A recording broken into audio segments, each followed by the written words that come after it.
Hi friends, Swapna Khushboo चॅनलमध्ये तुम्हा सर्वांचं स्वागत आहे.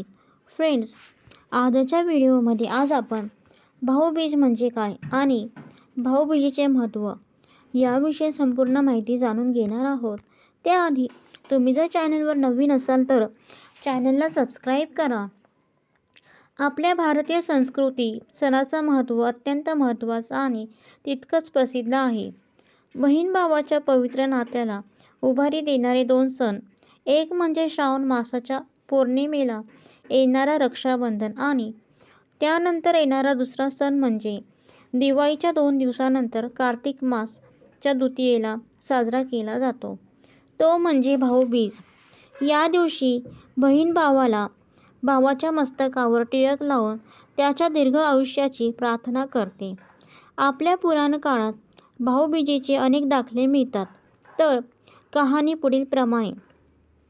भगवान सूर्य देवाच्या पत्नीचे नाव संज्ञा होतं. तिला 2 मुले होती, यम आणि यमुना. यमुना आपल्या भावावर जीवापाड प्रेम करत होती, पण यमाला कामामुळे तिला वेळ देता येत नव्हता.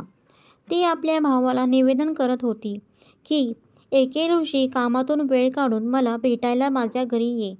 त्यानंतर एके दिवशी तिने यमास घरी बोलावले. त्यालाच नकार देता आला नाही. तो दिवस होता कार्तिक शुक्ल द्वितीया. यम आपल्या बहिणीला भेटायला निघाला. तो खूप खुश होता. वाटेत नरक लागले. त्याने त्या आनंदाच्या भरात सर्व जणांना मुक्त केले. आपल्या भावाला बघून यमुना खुश झाली. तिने आपल्या भावाला टिळक लावून त्याची आरती केली. त्याच्या दीर्घायुष्याची प्रार्थना मागितली. तिने आपल्या हाताने बनवलेल्या स्वादिष्ट पक्वान्नांनी त्याला जेवू घातले. तो जाण्यास निघाला त्यावेळेस यमुनाने आपल्या भावाकडून वचन घेतले की तू कामात कितीही व्यस्त असला तरी या दिवशी मला भेटायला येशील आणि या दिवशी जो पण भाऊ आपल्या बहिणीच्या घरी जाऊन तिची भेट घेईल आणि बहीण तिच्या कपाळावर टिळा लावेल, त्यांना नरक यातना भोगाव्या लागणार नाहीत. यावर यमाने आपल्या बहिणीला वचन दिले. तेव्हापासून ही प्रथा पूर्वापार चालत आली आहे आणि ती अजूनही तशीच आहे. तर फ्रेंड्स, कसा वाटला माझा व्हिडिओ?